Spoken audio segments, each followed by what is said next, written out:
the bigger issue with the debt, because this is what's really looming. I mean, this $39 billion that they agreed to, that's really chump change. That's why I always bring my picture here. You know, we did this one week. We said, this is the analogy. Here, I'll hold it up for you. I've had it framed.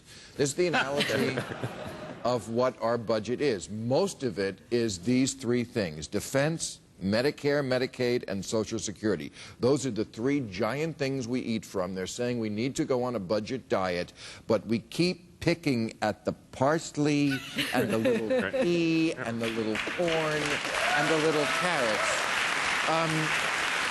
And this is my question about Paul Ryan. He is suddenly the giant star of the Republican Party who suggested his version of what we should be cutting, and it became conventional wisdom in the media that he is somehow courageous for doing so. He is courageous for suggesting a budget that does not even ask us to stop eating this much there, the macaroni and cheese, the defense, the Social Security, untouched. Let me tell you something. Ezra Klein of the Washington Post had a great line. He said, our government is an insurance company with an army. And that's really what we are. Medicaid, Social Security, just insurance, and then we got an army out there. The other stuff, as you say, is irrelevant. Paul Ryan is not some intellectual hero. He is taking the easy, cheap way out. First, he doesn't balance the budget till 2040. Second, we gave away all the money last December, these completely crazy tax cuts for the rich, and now we are going to balance the budget, he says, on the backs of the poor. 2/3 of his cuts come out of Medicaid.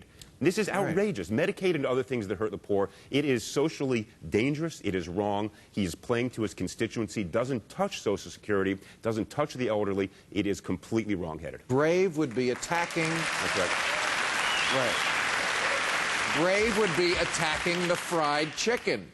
No one is attacking the fried chicken. I'm sorry, Bill, but health care costs are the fried chicken. And now you may disagree with his proposals, but he is the first Republican, really, in a very long time to say, look, we're going to have to do things that are going to hurt you. We're going to have to tackle these big entitlement programs. Now, I think, and that's much more, I might add, than President Obama has done. Right. He has run away from his own debt commission, which I think was much more sensible than Ryan's plan, allowed Ryan to get into this vacuum. Until the president leads, until the Democrats actually say how they will get rid of this debt, I think Ryan gets credit.